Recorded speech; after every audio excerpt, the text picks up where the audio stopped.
Nah, kita sampai di episode kedua, The Book of Judges, ya, yang judulnya malam hari ini adalah The Cost of Compromise, ya, The Cost of Compromise atau harga atau apa yang harus dibayar atau bahkan mungkin bahwa dikorbankan kalau kita berkompromi, gitu ya. Harga mahal dari sebuah kompromi.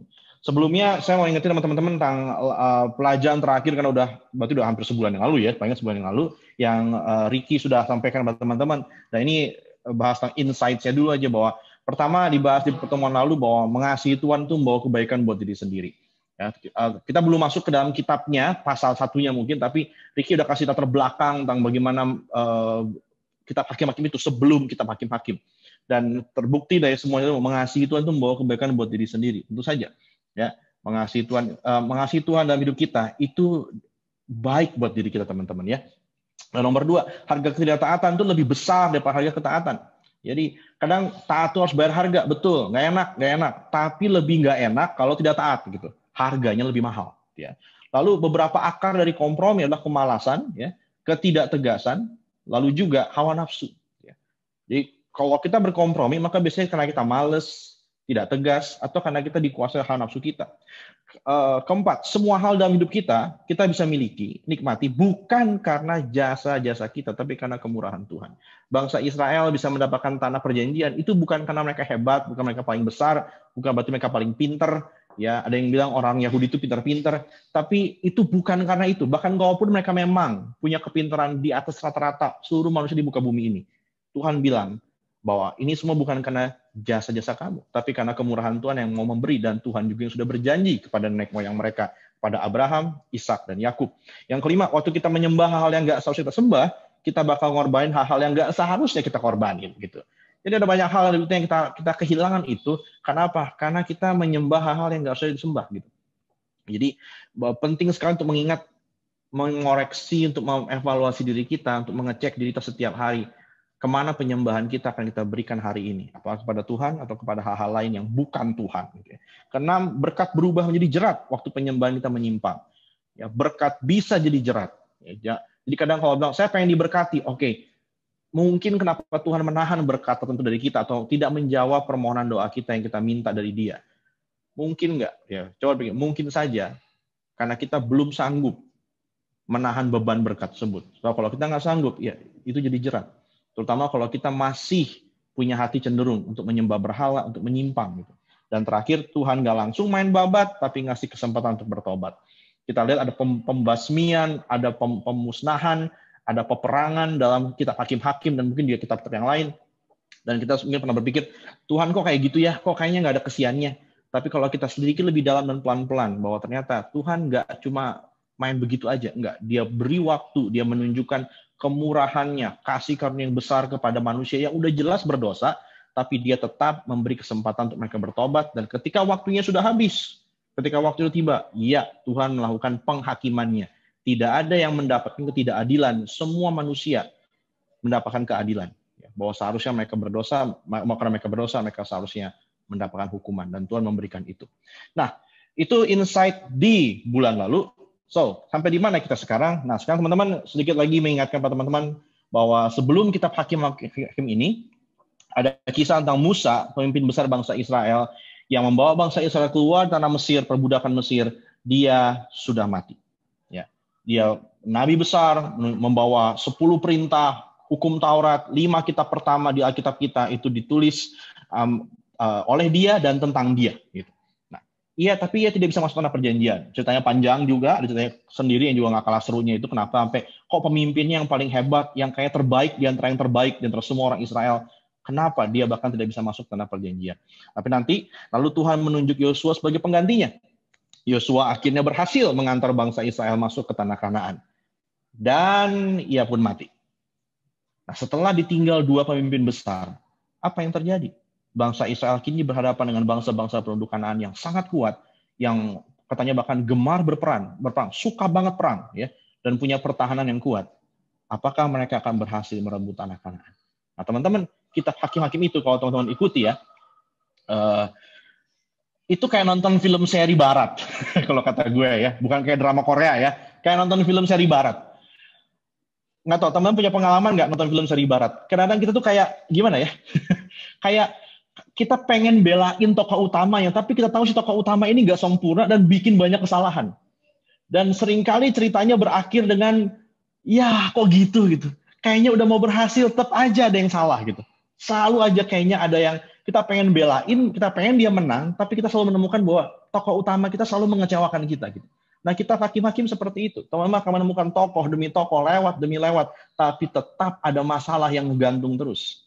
Gitu. Makanya memulai pelajaran dengan kitab hakim-hakim itu satu pilihan yang bagus tuh kalau kitab yang menarik untuk dibahas gitu. Nah, sekarang kita mulai. Kita akan masuk ke hakim-hakim 1. Dan untuk ini kita mulai dengan tolong dibacakan dulu buat Arvin. Dan teman-teman juga boleh buka Alkitabnya, bikin catatannya sendiri, jangan tergantung sama slide juga, nggak apa, bikin catatan sendiri. Hakim-hakim 1, nah ayatnya sampai 8 gua tampilkan di layar, tapi Arvin akan bantu kita bacakan sampai ayat 4. Silakan, Vin. Hakim-hakim 1 ayat 1 sampai 8. Sampai 4 aja, Vin ya. Sampai 4. Sesudah Yosua mati, orang Israel bertanya kepada Tuhan, siapakah daripada kami yang harus lebih dahulu maju menghadapi orang Kanaan untuk berperang melawan mereka? Firman Tuhan, suku Yehudalah yang harus maju. Sesungguhnya telah kuserahkan negeri itu ke dalam tangannya. Lalu berkatalah Yehuda kepada Simeon, saudaranya itu, majulah bersama-sama dengan aku ke bagian yang telah diundikan kepadaku, dan baiklah kita berperang melawan orang Kanaan. Maka aku pun akan maju bersama-sama dengan engkau ke bagian yang telah diundikan kepadamu. Lalu Simeon maju bersama-sama dengan dia. Maka majulah suku Yehuda, lalu Tuhan menyerahkan orang Kanaan dan orang Feris ke dalam tangan mereka. Dan mereka memukul kalah orang-orang itu dekat Bezek. 10.000 orang banyaknya. Oke, terima kasih Arvin. Dan teman-teman, di sini diawali dengan bahwa ketika Yosua sudah mati, maka orang Israel pikir, oke, saatnya kita untuk maju, untuk mulai menguasai tanah ini. Mereka udah masuk, mereka belum menguasai seluruhnya, dan mereka mulai berjalan. Dan yang harus maju itu suku Yehuda. Nah, kalau teman-teman ada latar belakang tahu sedikit bahwa suku Yehuda adalah suku yang dapat semacam kasih karunia bahwa dia akan jadi pemimpin. Dia bukan anak paling sulung di keluarganya Yakub zaman dulu dari 12 saudara laki-laki itu, tapi dia mendapat kehormatan itu. Makanya kemudian juru selamat kita Tuhan Yesus lahir dari suku Yehuda. Jadi yang maju duluan tuh suku Yehuda. Gitu. Dan seperti yang Tuhan bilang bahwa dia menyerahkan negeri ini ke dalam tangannya, maka Yehuda maju dan dia menang. Nah, lalu di bawahnya ayat 5-8, teman-teman akan bukan ada kisah menarik tentang seorang namanya Adoni Bezek. Boleh bilang ruler atau penguasa yang lalu dikalahkan oleh orang Yehuda. Nah, walaupun teman-teman mungkin bisa menemukan juga di balik kisah menarik soal Adoni Bezek ini, terlihat bahwa seharusnya Adoni Bezek itu dimusnahkan. Tapi justru dia ditawan, dipotong jari-jarinya, lalu dibawa ke Yerusalem, kalau nggak salah itu ya. Nah, ini sebenarnya sudah menunjukkan bahwa ada semacam kompromi dari suku Yehuda sendiri, bahwa mereka membiarkan orang pentingnya untuk tetap hidup. Gitu. Jadi ini catatan singkat aja. Oke, lanjut lagi. Dari sini kita beralih ke Hakim-Hakim ayat 9-15, selanjutnya oleh Cahya, tapi cukup sampai ayat 13 saja, 9-13. Hakim-Hakim 1 ayat 9-13. Kemudian Bani Yehuda maju berperang melawan orang Kanaan yang diam di pegunungan, di tanah Negeb dan di daerah bukit. Lalu suku Yehuda bergerak menyerang orang Kanaan yang diam di Hebron. Nama Hebron dahulu adalah Kiryat Arba, dan memukul kalah Sesai, Ahiman, dan Talmai. Dari sana mereka bergerak menyerang penduduk Debir. Nama Debir dahulu adalah Kiryat Sefer. Berkatalah Kaleb, siapa yang mengalahkan dan merebut Kiryat Sefer, kepadanya akan kuberikan Aksa, anakku, menjadi istrinya. Dan Otniel, anak Kenas, adik Kaleb, merebut kota itu. Lalu Kaleb memberikan Aksa, anaknya, kepadanya menjadi istrinya. Oke, terima kasih Cahya. Nah, teman-teman, di sini kita lihat di dalam perjalanan suku Yehuda menaklukkan daerah wilayah dia, gitu ya. Ada kisah tentang Kaleb, lalu teman-teman ketemu sama satu tokoh di sini namanya Otniel. Jadi Kaleb bikin sayembara, semacam oke, siapa yang mau maju? Kalau udah maju, gua kasih anak gua, gitu ya.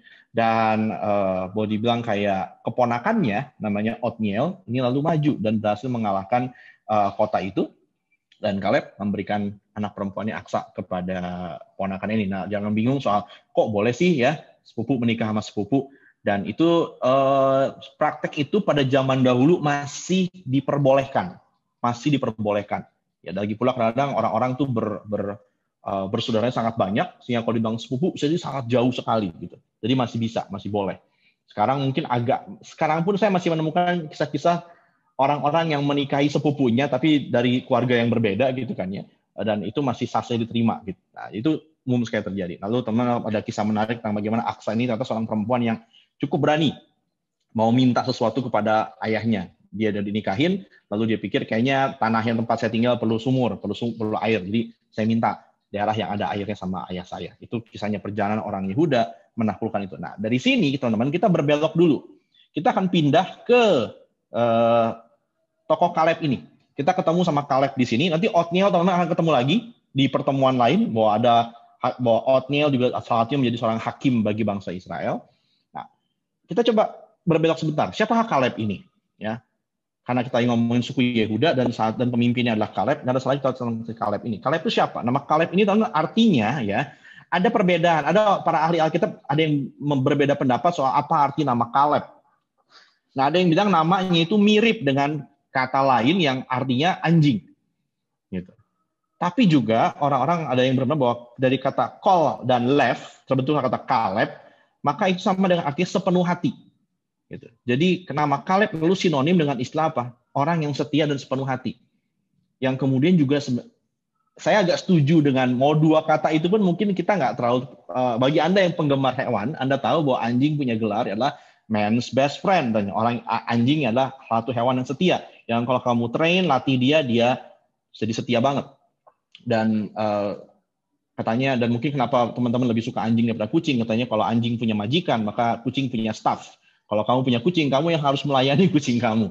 Setelah kalau kamu punya anjing, anjing itu yang akan melayani kamu gitu ya. Kucing nggak bisa jaga rumah ya teman-teman ya. Oke, maaf para penggemar kucing ya. Gitu ya. Lalu Kaleb ini katanya salah satu pengintai Israel, perwakilan suku Yehuda. Kamu bisa baca di Bilangan 13.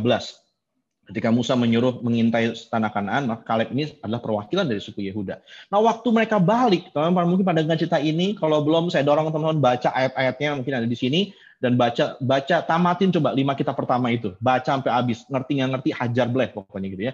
Ada kisah menarik bahwa 2012 pengintai 10 diantaranya itu membawa kabar bahwa tanah Kanaan itu bagus, tapi mereka juga bikin bangsa Israel itu dikecut hatinya, diciut. Kenapa? Wah, ada raksasa di sana, dan itu mereka melebih-lebihkan,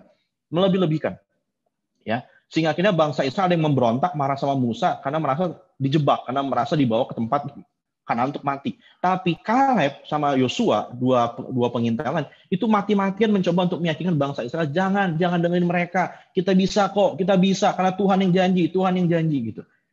Dan akhirnya mereka berdua adalah orang dari angkatan itu yang boleh masuk ke tanah Kanaan. Dan Kaleb melihat penggenapan janji atas kesetiaannya, karena Tuhan sampai ngomong bahwa Kaleb akan lihat tanah Kanaan, yang lain nggak akan, gitu. Nah, coba kita lihat sebentar lalu bagaimana apa yang terjadi sama Kaleb setelah sampai ke tanah Kanaan. Kita bisa lihat catatannya di kitab Yosua 14 ayat 6 sampai 15. Boleh kalau gitu Gaby ya, tolong Gab. Ini kayaknya 6 sampai 9-nya dulu bacain. Bani Yehuda datang menghadap Yosua di Gilgal. Pada waktu itu berkatalah Kaleb bin Yefune orang Kenas itu kepadanya, engkau tahu firman yang diucapkan Tuhan kepada Musa abdi Allah itu tentang aku dan tentang engkau di Kadesh Barnea. Aku berumur 40 tahun ketika aku disuruh Musa, hamba Tuhan itu, dari Kades Barnea untuk mengintai negeri ini. Dan aku pulang membawa kabar kepadanya yang sejujur-jujurnya. Sedang saudara-saudaraku yang bersama-sama pergi ke sana dengan aku, membuat tawar hati bangsa itu. Aku tetap mengikuti Tuhan Allahku dengan sepenuh hati. Pada waktu itu Musa bersumpah, katanya, sesungguhnya tanah yang diinjak oleh kakimu itu akan menjadi milik pusakamu dan anak-anakmu sampai selama-lamanya. Sebab engkau tetap mengikut Tuhan Allahku dengan sepenuh hati. Oke, teman-teman bisa lihat bahwa Kaleb waktu masuk ke tanah perjanjian, dia bilang sama Yosua, Yos, lu ingat, kita berdua doang tuh yang lolos ya, kita berdua yang bisa masuk nih, masih ingat nggak Tuhan pernah janji gini sama saya? Dan dia bilang gitu, bahwa aku tuh dulu jujur, apa adanya aku ngomong, aku nggak lebih-lebihin, aku nggak kurang-kurangin untuk aku bawa laporan soal tanah itu. Dan karena aku setia, aku nggak bikin tawar hati bangsa itu, dibandingin yang lain, aku dapat janji dari Tuhan. Nah, apa janji Tuhan kemudian? Di sini selanjutnya adalah, oke ini biar teman-teman yang lain istirahat dulu, ini gue bantuin bacain. Jadi sekarang katanya, sesungguhnya Tuhan telah memelihara hidupku seperti yang dijanjikannya. Kini sudah 45 tahun lamanya sejak diucapkan firman itu kepada Musa, dan selama itu orang Israel mengembara di padang gurun. Jadi sekarang telah berumur 85 tahun aku hari ini. Pada waktu ini aku masih sama kuat seperti pada waktu aku disuruh Musa, seperti kekuatanku pada waktu itu, demikianlah kekuatanku sekarang untuk berperang dan untuk keluar masuk. Oleh sebab itu, berikanlah kepadaku pegunungan yang dijanjikan Tuhan pada waktu itu, sebab engkau sendiri mendengar pada waktu itu, bahwa di sana ada orang enak dengan kota-kota yang besar dan berkubu. Mungkin Tuhan menyertai aku, sehingga aku menghalau mereka seperti yang difirmankan Tuhan. Lalu Yosua memberkati Kaleb bin Yefune, dan diberikannya lah Hebron kepadanya menjadi milik pusakanya. Itulah sebabnya Hebron menjadi milik pusaka Kaleb bin Yefune, orang Kenas itu, sampai sekarang ini, karena ia tetap mengikuti Tuhan Allah Israel dengan sepenuh hati. Nama Hebron dahulu ialah Kiryat Arba. Arba ialah orang yang paling besar di antara orang enak. Dan amanah negeri itu berhenti berperang. Teman-teman lihat bahwa ketika ini opa-opa, teman-teman. Ya, coba bayangin, 85 tahun. Waktu dia dijanjiin, dia usia 40 tahun ya. Nah, terus setelah itu 45 tahun tuh mereka nyampe Jol Tanah Kanaan. Jadi dia udah nunggu sekian lama dan dia masih seger, dia bilang, aku masih kuat, aku masih bisa perang. Dan dia menghalau orang-orang yang paling ganas, yang paling kuat di antara orang-orang yang lain dari Tanah Kanaan itu. Jadi bahwa kita melihat bahwa ketika kita setia, Tuhan benar-benar memberkati. Iya, memang kita jangan lalu setia karena pengen berkat, tapi kesetiaan emang bawa berkat gitu. Dan kesetiaan pada Tuhan itu seperti apa? Kesetiaan pada Tuhan seperti juga Kaleb, berkata ya pada firman Tuhan dan tidak pada perkataan dunia. Waktu sekelompok orang lain masa bilang apa? Tanah Kanaan jelek, Tanah Kanaan tuh berbahaya, jangan masuk, lu bakal mati, pokoknya kita semua bakal mati di sana. Ya. Intinya ikut Tuhan gak enak, ikut Tuhan banyak pengorbanan, ikut Tuhan bayarnya mahal, mendingan ikut diri sendiri aja. Mendingan ikuti kata hati lu. Nah, dengar itu kalimat yang sering banget diulang-ulang tuh zaman sekarang. Orang-orang suka bilang apa? Ikuti aja kata hati lu, percaya pada diri lu sendiri. Tapi firman Tuhan justru bilang apa? Firman Tuhan nggak pernah ngomong percaya pada diri sendiri, enggak. Firman Tuhan nggak pernah ngomong percaya pada isi hati lu sendiri, nggak pernah. Firman Tuhan bilang apa? Percayalah kepada Tuhan. Dan Kaleb adalah orang yang percaya pada perkataan Tuhan. Jadi kalau kita dengar setia sama Tuhan itu gimana? Say yes sama firman Tuhan. Kalau Tuhan kasih perintah, kehendak apa? Say yes. Ya, aku nggak sanggup, tapi aku mau Tuhan, tolong aku. Dan berani bilang tidak juga pada perkataan dunia. Mungkin bisa tolong Arvin bacain Yakobus 4 ayat 4. Di layar. Yakobus 4 ayat 4. Hai kamu orang-orang yang tidak setia, tidakkah kamu tahu bahwa persahabatan dengan dunia adalah permusuhan dengan Allah? Jadi barang siapa hendak menjadi sahabat dunia ini, ia menjadikan dirinya musuh Allah. Nah iya. Jadi teman-teman, kalau Yakobus menegur pada jemaat pada waktu itu bahwa dia bilang, kamu ada yang pengen bersahabat sama Tuhan atau mau bersahabat sama dunia? Kamu mau bilang yes sama Tuhan atau mau bilang yes sama dunia? Dan kalau kamu pengen dua-duanya, saya pengen rohani, pengen duniawi juga. Saya pengen Tuhan tapi juga pengen dunia juga. Maka Yakobus bilang apa? Kamu tidak setia. Ya, kamu harus bilang iya cuma pada salah satu. Kamu nggak bisa bilang iya dua-duanya. Ya, pengen dapat kekudusan, tapi pengen juga dapat yang najis-najis, nggak bisa. Dan malah Yakobus bilang ini, kalau kamu menjadi sahabat dunia, kamu otomatis jadi musuhnya Tuhan. Gitu. Nggak ada daerah netral di muka bumi ini. Gitu ya. Oke, lanjut lagi. Sekarang di Hakim-Hakim 1 ayat 16 sampai 21, tapi kita akan mulai baca dari ayat 18, gitu ya. 18 sampai 21. Sehabis Arvin berarti Cahya. Silakan Cahya. Hakim-Hakim 1 ayat 18 sampai 21. Selanjutnya, suku Yehuda merebut Gaza dengan daerahnya, Askelon dengan daerahnya, dan Ekron dengan daerahnya. Dan Tuhan menyertai suku Yehuda sehingga mereka menduduki pegunungan itu. Tapi mereka tidak dapat menghalau penduduk yang di lembah, sebab orang-orang ini mempunyai kereta-kereta besi.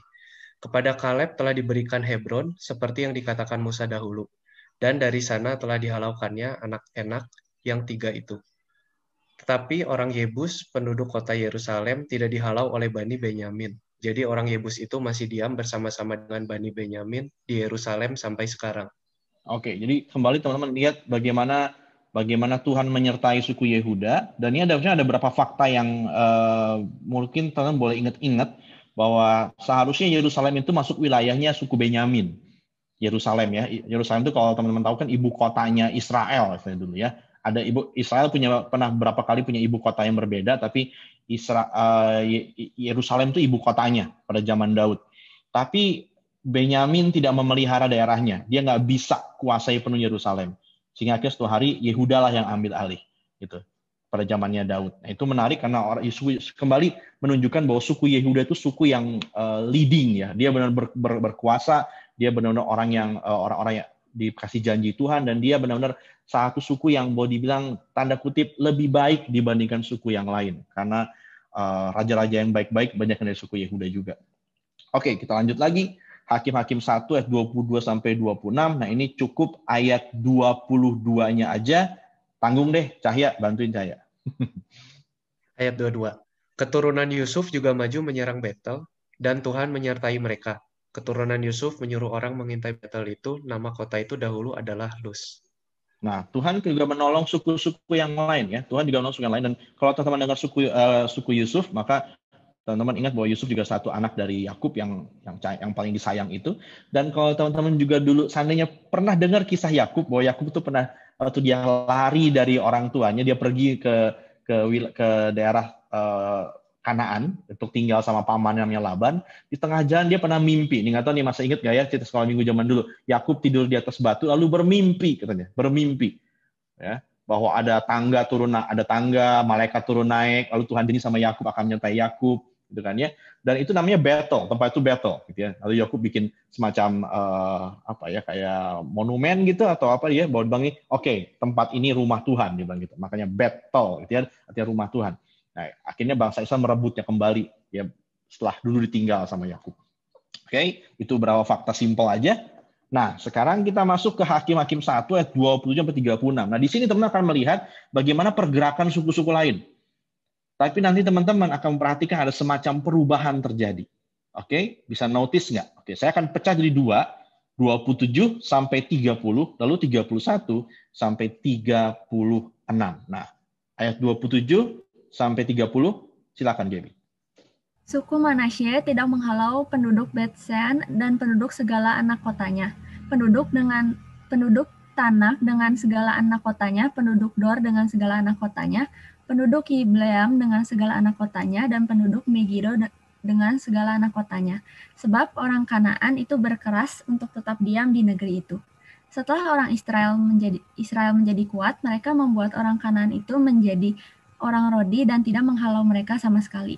Suku Efraim pun tidak menghalau orang Kanaan yang diam di Gezer, sehingga orang Kanaan itu tetap diam di tengah-tengah mereka, di Gezer.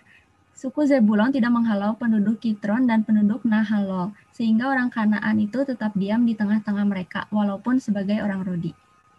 Oke, teman-teman lihat sekarang bangsa Israel ini mulai bergerak menghalau orang Kanaan itu. Tapi dituliskan bahwa mereka tidak menghalau. Mereka cuma menguasai mungkin sebagian besar, atau mungkin malah sebagian kadang-kadang.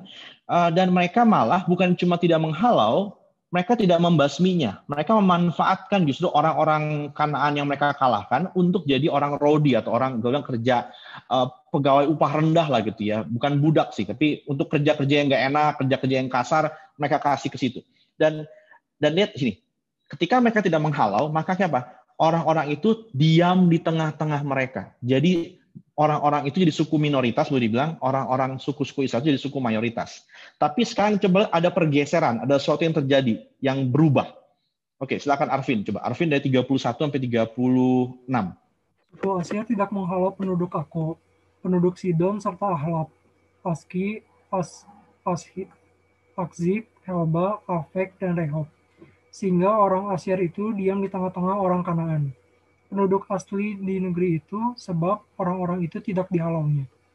Suku Naftali tidak menghalau penduduk Bet-Semes dan penduduk Bet-Anat, sehingga mereka diam di tengah-tengah orang Kanaan. Penduduk asli di negeri itu, tetapi penduduk Bet-Semes dan Bet-Anat itu menjadi orang Rodi bagi mereka. Orang Amori mendesak Bani dan ke sebelah pegunungan, dan tidak membiarkan mereka turun ke lembah. Dan orang Amori itu berkeras untuk tetap diam di Har-Heres, di Ayalon, dan di Saalbim. Walaupun mereka mendapat tekanan berat dari keturunan Yusuf, sebab mereka menjadi orang Rodi. Daerah orang Amori itu mulai dari pendakian Akrabim dan Sela terus ke atas. Oke, teman-teman lihat perubahannya nggak? Notice nggak perubahannya? Di awal-awal tanya, suku-suku yang awal disebutkan di 27-30 itu mencoba menghalau orang-orang Kanaan, tidak berhasil menghalau mereka, menjadikan mereka orang-orang Rodi, dan orang-orang itu mereka biarkan tinggal di tengah-tengah mereka. Jadi suku Kanaan jadi orang minoritas, suku Israel jadi orang mayoritas di kota itu. Tapi ke bawahnya teman lihat, suku-suku seperti Asyir sebagai tidak menghalau, apa yang terjadi? Bukannya orang-orang Kanaan itu diam di tengah-tengah mereka. Jadinya apa? Sehingga orang Asyir itu diam di tengah-tengah orang Kanaan. Teman-teman melihat perubahan itu? Bahwa tadinya kalau di tempat lain ada yang jadi mayoritas, sekarang justru orang Israelnya jadi minoritas. Mereka mungkin boleh jadi menguasai, tapi mereka jadi minoritas. Mereka dikepung gitu. Mereka dikelilingi sama orang-orang itu. Ya, dan malah ada suku-suku orang Kanaan yang berkeras tidak mau, berarti apa? Melawan terus. Kalau teman-teman dengan kata berkeras itu bukan berarti kayak gini, nggak mau, bukan begitu ya. Bukan lalu kayak ayo dong pergi, nggak mau, berkeras, bukan itu. Mereka tuh perang. Berarti mereka tuh benar-benar ngelawan dan orang Israel tuh tidak bisa menghalau mereka. Gitu. Dan ini terjadi. Akhirnya mereka melakukan kompromi. Kalau teman-teman terlihat di awal mereka nggak bunuh semua orang yang disuruh sama Tuhan. Lalu mereka tidak tuntas mengerjakan tugas mereka yang Tuhan suruh. Mereka malah memanfaatkan orang-orang itu. Mereka pikir, udahlah daripada dihalau, daripada diituin, jadiin aja lah orang kerja buat kita gitu ya. Kita perkerjakan aja. Ya kan lumayan tenaga kerja gratis, atau tenaga kerja upah rendah gitu. Mereka malah menggunakannya seperti itu. Dan lama-lama, bahkan beberapa suku lain, bukan cuma tidak bisa menghalau, mereka dikepung malah. Posisi mereka bukan posisi aman. Mereka dikepung oleh suku-suku tersebut gitu. Jadi dari sini kita bisa belajar apa? Soal kompromi. Kita melihat bahwa orang Israel dikasih perintah sama Tuhan, tapi mereka berkompromi. Mereka mengambil jalan yang mereka pikir, oke ini kayaknya udah cukup deh. Gak harus sampai beres, yang penting ini cukup. Kan udah lumayan lah, 70% lah ya. Kan udah lumayan lah, masih untung lah, masih beginilah. Itu mereka melakukan kompromi. Mereka mengambil jalan tengah yang menurut mereka bagus. Apa itu berkompromi akhirnya dengan dosa? Karena kita bahas bahwa ini bukan cuma masalah tidak mau menuruti kehendak Tuhan, tidak mau menuruti kehendak Tuhan adalah sebuah dosa sendiri. Dan kita udah dengar bagaimana Ricky menerangkan gaya hidup bangsa Kanaan itu memang sangat berdosa sekali. Yang Tuhan jaga supaya bangsa jangan ikut gaya mereka. Berkompromi dengan dosa adalah kita apa? Tidak memutuskan untuk berbalik dari dosa. Kita terus mandangin dosa itu. Kita terus pengen liatin dosa itu. Kita nggak mau balik badan dan membelakangi dosa kita. Ya. Kita bilang pengen berubah, tapi kita terus saja ngeliatin itu, nyimpan itu, perhatiin itu, urusin itu. Ya. Sayang-sayang dosa itu. Berkompromi juga berarti percaya pada ilusi bahwa kita dapat mengendalikan dosa kita hingga taraf aman. Nah, teman-teman pernah dengar nggak? Oh tenanglah, gue nggak nyampe ketagihan, tenang, gue bisa berhenti kapan aja kok. Teman-teman pernah dengar nggak orang yang dikasih tahu punya alasan kayak gitu? Itu ilusi. Terus gue pikir, oh iya gue nggak nyampe ke sana kok, gue cuma nonton, gue nggak akan ngelakuin, gue cuma hangout bareng teman-teman, gue nggak akan mabok, gue nggak akan ikutin kayak mereka. Saya cuma nemenin mereka. Nah itu ilusi sebenarnya, bahwa kita pikir kita bisa mengendalikan dosa hingga taraf aman. Kita pikir kita bisa berdosa, cukup berdosa, tapi masih dalam batas kekudusan Tuhan. Itu ilusi teman-teman. Nggak ada kayak gitu. Ya. Kita selalu punya pikir, oh tenang aja cuma begini doang kok. Ya. Kita pikir kita bisa kendalikan dosa. Tapi teman-teman ketahuilah, dari zaman nenek moyang kita manusia pertama, nggak ada manusia yang bisa kendalikan dosa. Mereka jatuh ke dalamnya dan mereka nggak bisa keluar sama sekali. Jadi kalau sampai hari ini kita juga mikir seperti itu, bahwa oh iya nggak apa-apa, saya masih aman kok. Ini kan nggak kenapa-napa. Ya, pacaran kayak gini tuh nggak apa-apa. Yang penting kan nggak hamil. Misalkan. Yang penting kan nggak sampai melakukan hubungan seks, misalkan. Oh iya yang penting kan masih ke gereja kok. Ya. Sisa hal yang lain sorry aja deh, sorry lah ya dunia lah ya gimana lah, nggak bisa lah, ya. Yang penting kan masih ke gereja. Ya, kita punya ilusi gede banget, halu banget teman-teman. Kalau lu pikir, kalau gue juga pikir, kita bisa kendalikan dosa hingga taraf aman. Dan justru kalau kita berkompromi sama dosa, ini yang paling serem, menganggap remeh dosa kita dan sekaligus kekudusan Tuhan. Kita pikir ini nggak apa-apa, Tuhan ngerti kok. Kita lagi anggap remeh dosa, tapi juga di saat sama kita menganggap remeh, menganggap murah, menganggap biasa kekudusan Tuhan. Padahal kekudusan Tuhan itu yang layak dihormati banget. Ya, jadi setiap kali kita kompromi sama dosa, teman-teman, seperti yang Ricky juga ngomong, ada harga yang lebih mahal yang kita bayar, yaitu kita nggak dapat bagian dalam kekudusan Tuhan. Lanjut lagi. Lalu apa yang terjadi? Hakim-Hakim 2 ayat 1 sampai 5. Nah ini tadi berarti Arvin udah ya, Cahya ya? Cahya. Hakim-Hakim 2 ayat 1 sampai 5. Lalu malaikat Tuhan pergi dari Gilgal ke Bochim dan berfirman, telah kutuntun kamu keluar dari Mesir dan kubawa ke negeri yang kujanjikan dengan bersumpah kepada nenek moyangmu. Dan aku telah berfirman, aku tidak akan membatalkan perjanjianku dengan kamu untuk selama-lamanya. Tetapi janganlah kamu mengikat perjanjian dengan penduduk negeri ini. Mezbah mereka haruslah kamu robohkan. Tapi kamu tidak mendengar firman-Ku. Mengapa kamu berbuat demikian? Lagi aku telah berfirman, aku tidak akan menghalau orang-orang itu dari depanmu, tetapi mereka akan menjadi musuhmu dan segala Allah mereka akan menjadi jerat bagimu. Setelah malaikat Tuhan mengucapkan firman itu kepada seluruh Israel, menangislah bangsa itu dengan keras. Maka tempat itu dinamai Bokim. Lalu mereka mempersembahkan korban di sana kepada Tuhan. Oke teman-teman, setelah peristiwa itu, katanya lalu malaikat Tuhan, kalau teman-teman ya, catatan dikit ya, kalau tiap kali teman-teman melihat ada kata malaikat Tuhan, M-nya besar, ya, karena nanti ada malaikat Tuhan yang M-nya kecil, ada lagi malaikat M-nya kecil, tapi ada khusus malaikat Tuhan M-nya besar. Ini diyakini oleh para penafsir Alkitab juga bahwa ini sebenarnya perwujudan Yesus anak Allah di perjanjian lama. Jadi kita bisa sebut ini Tuhan Yesus sendiri menampakkan diri gitu ya. Tapi waktu itu bentuknya bukan seperti Yesus yang di perjanjian baru ya. Ya dengan segala kemuliaannya datang dari Gilgal ke Bokim ya. Lalu kalau teman-teman baca ini seperti cuma kayak Tuhan lagi kayak marah sama bangsa Israel. Tapi coba teman-teman bayangkan gini. Kebayang nggak Tuhan ngomong gini? Aku udah tuntun kamu keluar dari Mesir. Aku udah bawa kamu ke negeri yang kujanjikan. Karena aku udah sumpah sama nenek moyang kamu. Aku udah janji. Dan aku nggak akan batalin perjanjian aku dengan kamu untuk selama-lamanya. Tetapi jangan kamu sampai ikat perjanjian sama penduduk negeri ini. Ya, seharusnya kamu tuh robohkan mezbah mereka. Kenapa kamu tidak mendengarkan perkataanku? Kenapa sih? Gitu. Kenapa kamu mesti begini orang Israel? Kenapa sih kamu nggak mau dengerin? Kalau teman-teman baca di Alkitab soal tidak mendengarkan perkataan Tuhan, itu bukan berarti bangsa Israel nggak dengar bunyi suaranya, bukan berarti orang Israel salah dengar suara Tuhan, bukan. Itu berarti orang Israel atau siapapun itu mendengar, ngerti jelas tapi nggak mau ngelakuin. Dan akhirnya Tuhan apa? Karena Tuhan tuh adil dan Tuhan janji dan Tuhan bilang apa? Kalau kamu taat ada berkat, kalau kamu tidak ada kutuk. Tuhan janji seperti itu. Maka dengan berat hati Tuhan dengan keadilan mengapa? Karena kamu memilih berlaku seperti ini, maka ini konsekuensinya. Musuh-musuhmu itu, ya, itu jadi kayak duri dalam dagingmu dan akan dijerat bagi kamu. Dan teman-teman disinilah kita sampai pada poin terakhir saya untuk malam hari ini. Kita perlu waspada apa yang kita sering sebut tapi aku nggak bisa. Bahwa mungkin itu hanya kamuflase untuk tapi aku nggak mau. Di ayat sebelumnya tadi Tuhan bilang apa? Tapi kamu tidak mendengarkan firman-Ku. Kalau dalam terjemahan bahwa kamu tidak mau mendengarkan firman-Ku. Tadi teman-teman baca di sebelum-sebelumnya bahwa bangsa Israel tidak bisa menghalau mereka, tidak bisa ada yang mengambil.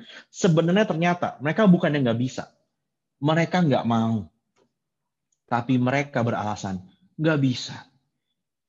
Pernah nggak kita juga ngomong gitu sama Tuhan? Waktu kita ditegur sama firman Tuhan, ditegur sama pembina kita, sama pemimpin home kita, sama kakak rohani kita, siapapun teman-teman kita bilang, kamu jangan begitu, kamu nggak harus begitu, kenapa sih kamu harus begitu? Aku nggak bisa.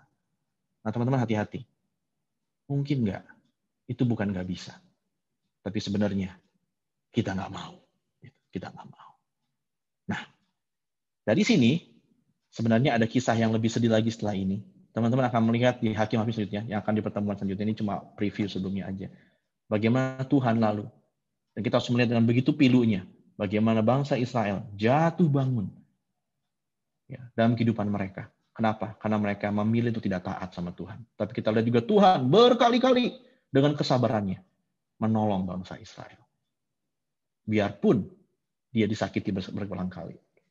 Jadi baca Hakim-Hakim teman-teman itu kayak melihat dari sudut pandang Tuhan. Kok bisa ya ada orang kayak gitu ya, begitu bodohnya, begitu nggak tahu terima kasihnya. Dan bisa memang ada. Siapa itu? Kita juga. Kita orang-orang seperti itu. Yang begitu bodohnya, jatuh di dosa yang sama. Itu lagi. Berkali-kali tidak setia, tapi kita melihat Tuhan setia. Dan mungkin puncak kesetiaan Tuhan adalah ketika dia, apa bukti yang paling jelasnya? Ketika dia mengutus anaknya sebagai penebus kita dari perbudakan dosa. Itu bukti nyata kasih setia Tuhan kepada kita. Biarpun kita orang-orang yang nggak setia. Nah, insight apa buat yang Tuhan coba pulang malam hari ini? Tuhan adalah pribadi yang selalu berpegang pada janjinya. Tadi dia bilang apa? Aku janji begini, aku nggak akan batalkan janjiku selama-lamanya. Tapi konsekuensinya apa? Kalau kamu nggak setia. Tuhan selalu pegang janji. Ya. Lalu yang kedua, kesetiaan pada Tuhan adalah berkata ya pada firman Tuhan dan tidak pada dunia. Seberapa banyak kita say yes sama firman Tuhan, sama apa yang kita ingat dari apa kata Tuhan. Dan seberapa banyak kita berani bilang tidak sama dunia ini.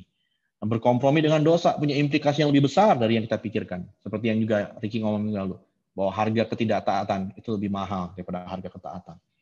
Waspada dengan aku nggak mau yang bersembunyi di balik aku nggak bisa. Next time teman-teman ngomongin aku nggak bisa Tuhan, oke, cek lagi.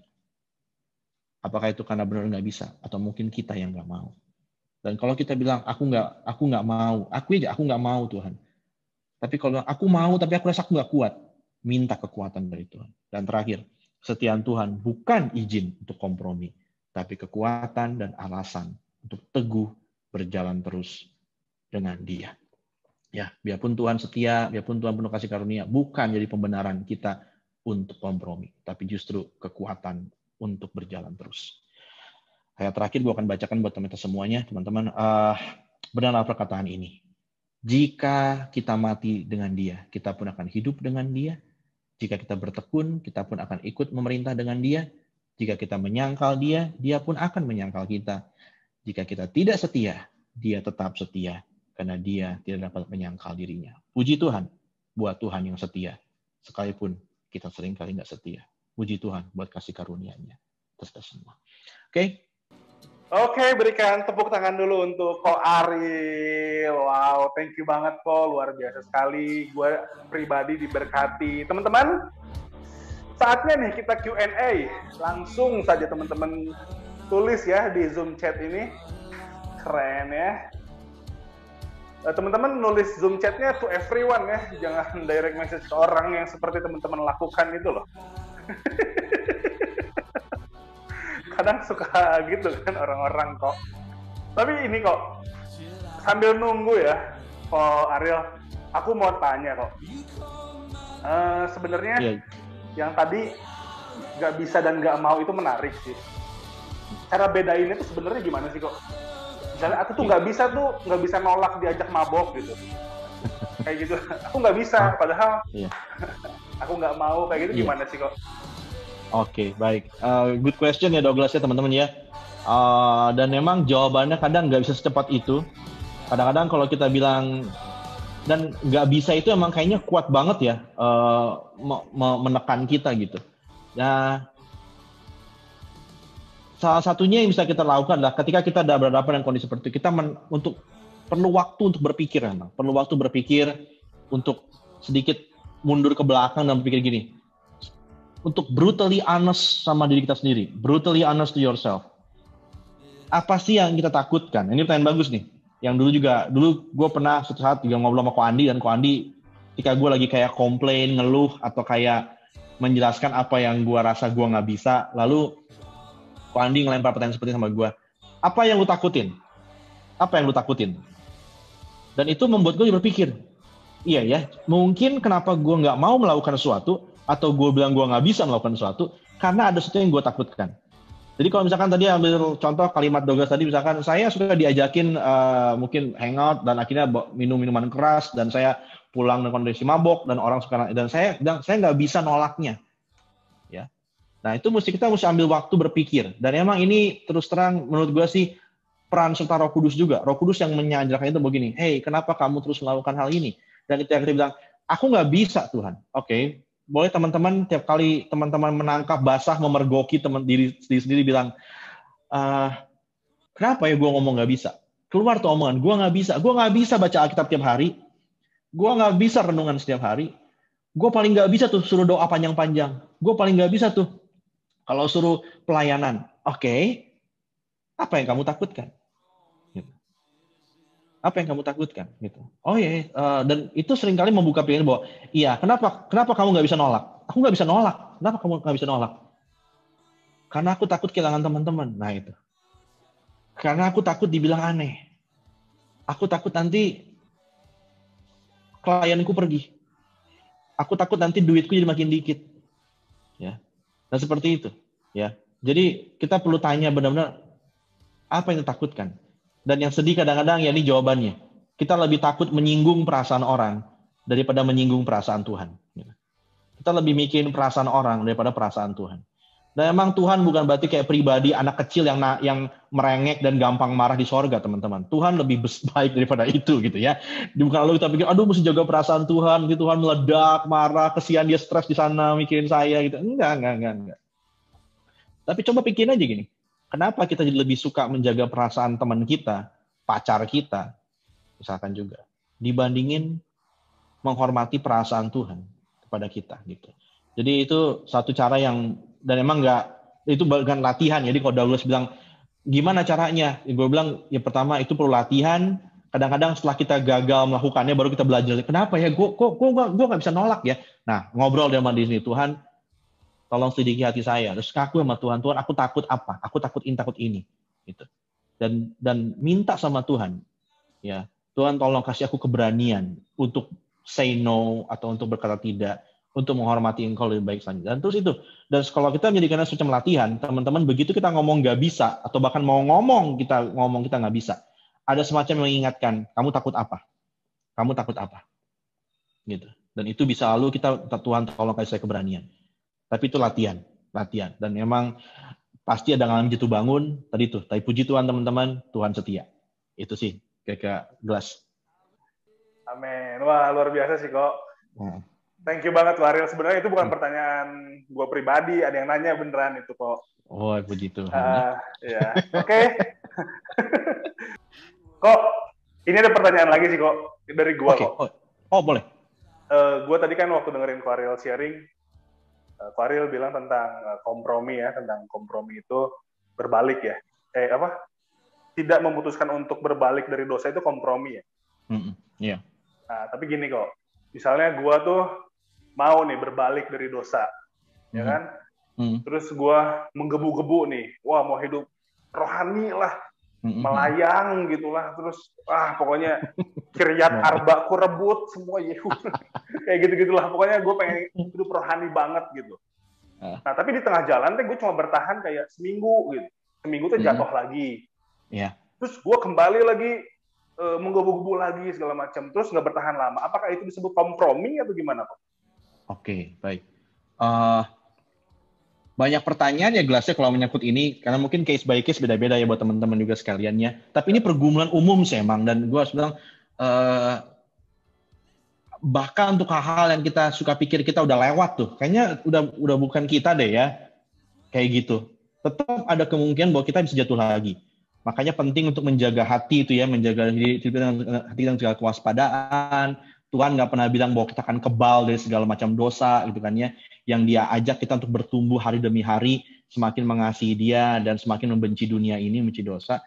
Jadi gue suka sama satu kalimat yang bilang apa, it's not about perfection, but it's about direction. Gitu ya. Jadi ini bukan soal kesempurnaan, tapi soal mengalihkan arah kita kemana gitu. Jadi, dan kalau ada yang bilang, saya udah coba tuh, tapi seminggu udah kembali lagi.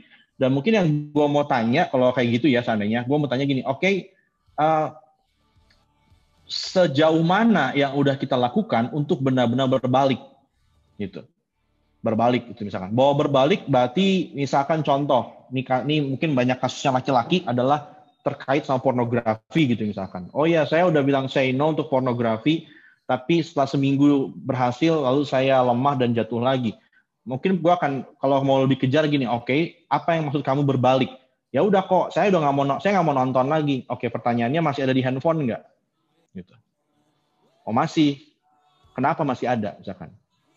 Ya buat jaga-jaga. Just in case suatu hari perlu.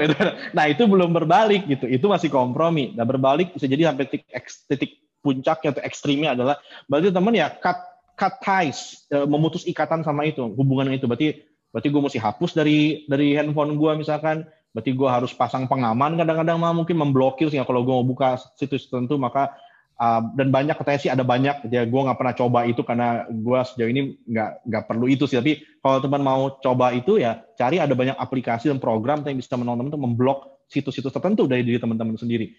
Atau tadi tuh berbalik juga berarti mungkin memberitahu kepada teman-teman bahwa tolongin gue ya, doain gue lagi mau berhenti dari pornografi gitu. Jadi tolong ingetin gue, doain gue. Itu satu bentuk mau berbalik, bahwa teman-teman memberikan pengakuan itu kepada ada orang-orang terdekat, ketua home misalkan, sehingga teman-teman memberi diri untuk dikoreksi seandainya teman-teman suatu hari lemah, dan lalu bisa bilang, kok doain saya, ya saya kayak godaan lagi kuat banget hari ini lagi stres, dan dulu kalau lagi capek pengen banget ngelihat bokep segala gitu. Dan kita mengaku seperti itu, kita menunjukkan bahwa gini, kita lagi mau berbalik dari situ, kita sedang meninggalkan. Ya, yang gue nggak punya ilustrasi lain, tapi kalau misalkan ini muka kita, ini punggung kita, dan ini dosa, ya kalau berbalik jangan mundur teman-teman. Kalau mundur mata kita masih ke dosa terus, kita cuma menjauh aja. Dan selama kita masih bisa liatin itu, kita sangat cepat terdorong untuk datang kembali gitu. Apalagi manusia kan sangat tertarik sama mata ya gitu, apa yang mereka lihat. Jadi kalau mau berbalik ke teman-teman ya putar badan. Nah, tapi nggak cuma putar badan, jangan diem aja di situ. Kan gue udah ngebalik kok, iya, tapi lu mesti jalan, menjauh, mengejar apa. Nah, teman-teman mau ngejar apa? Kalau mau membelakangi dosa, teman mau ngejar apa? Dosa yang lain? Enggak kan? Pengen ngejar apa? Makanya kita bilang apa? Kejarlah kekudusan, kasih dan kesetiaan. Lalu kata di Timotius nggak usah bersama-sama. Jadi, kejarlah sesuatu, apa? Kekudusan, ya, kasih, keadilan, kebenaran Tuhan.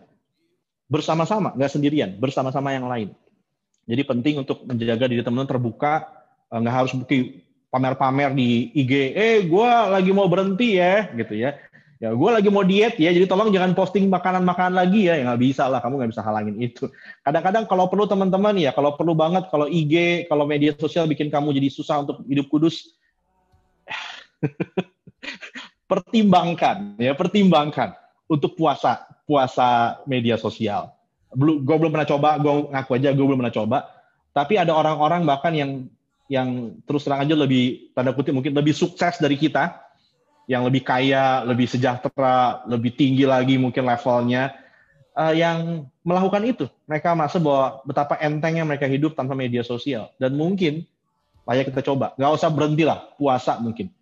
1 minggu nggak buka media sosial. Dan lalu teman-teman bisa kasih kesaksian mungkin bahwa ternyata ada banyak yang kita nggak hilang kok dari dunia ini. Bahkan banyak kita dapat dari situ kalau kita mau tahu caranya untuk benar-benar berbalik dari sesuatu yang bikin kita malah jatuh dalam dosa. Gitu sih, Glass. Menurut gue. Oke, thank you banget kok untuk jawabannya ya. Relate sekali sih dengan kehidupan beberapa anak muda, beberapa mungkin banyak. Ini ada satu pertanyaan terakhir kali ya dari Bambang. Yes. Wow, Bambang ini bukan nama asli sih, saya yakin kok. Soalnya tadi saya lihat mukanya. Mungkin dia lagi kompromi sama gambar diri gitu. Ini kok ketika bangsa Israel tidak patuh ada hukumannya. Apakah itu juga berlaku buat kita sekarang ketika kita tidak taat? Oke. Kalau kita baca bagaimana bangsa Israel, itu emang gambaran umat Tuhan, bahwa dan yang gue mau ajak mikir bahwa bangsa Israel juga sebenarnya gambaran hubungan antara Bapa dengan anak dengan Tuhan, bahwa Tuhan sebagai Bapa dan bangsa Israel sebagai anaknya, umatnya Tuhan itu seperti anaknya juga, ya. Dan di Alkitab berkata bahwa bapak mana yang tidak mendisiplin anak-anaknya gitu. Dan memang kita lihat kenyataannya dalam kisah itu, dalam kisah bangsa Israel, bahwa ketika mereka kompromi melawan Tuhan, maka hukuman keras yang tunjukkan itu sampai bahkan maut gitu ya, kematian dan penderitaan yang luar biasa. Gitu. Yang gue lihat sih, menurut gue ya, itu perlakuan seperti itu, tolong hati-hati menangkapnya, itu adalah model bagi hubungan Bapa dengan anak yang dengan Tuhan dengan umatnya.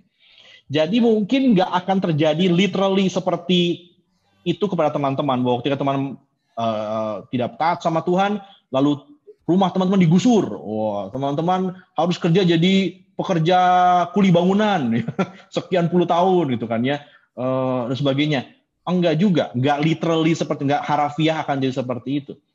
Tapi bahkan kalau kita lihat begitu kerasnya hukuman Tuhan sama bangsa Israel, bahwa betapa Tuhan juga selalu membawa bangsa itu kembali kepada Dia. Nah, makanya saya dorong teman-teman baca Perjanjian Lama. Serius, bacalah Perjanjian Lama. Memang kadang-kadang kita struggling sama ayat-ayat yang kita nggak ngerti, detil-detil yang ditambahkan, yang ada di situ banyak, yang itu nggak dihafalin kok, tapi berguna, gue yakin berguna. Tapi sepanjang teman baca kisah Perjanjian Lama, ini kesimpulan yang gue bikin. Ini yang gue bikin ya, nggak untuk ditiru. Gue lagi kayak ngelihat, Tuhan tuh seperti kekasih yang nggak dianggap. Seperti seorang yang mencintai seseorang, tapi selalu dikhianatin berkali-kali. Tapi dia, biarpun dia marah, biarpun dia kayaknya sedih, biarpun dia kayak bahkan kayak udah sampai di titik kesabaran dia dan bilang, cukup, pokoknya nggak lagi. Nggak. Tapi dia berkali-kali cari lagi, balik lagi. Ya, seperti kekasih. Dan seperti bapak juga yang mendisiplin anaknya. Bapak mana katanya yang tidak mendisiplin anak-anaknya. Jadi, dan katanya disiplin itu, ganjaran itu waktu diberikan, katanya, rasanya penderitaan, tapi untuk kebaikan kita. Nah, kalau teman dengar itu, maka memang, dan gue akan bilang ini, memang, ya, kalau kita emang anaknya ya, teman-teman ya, kalau lu bikin dosa dan lu nggak mau bertobat, nanti kamu terus asik itu, suatu hari Tuhan akan berikan disiplin dia, cepat atau lambat.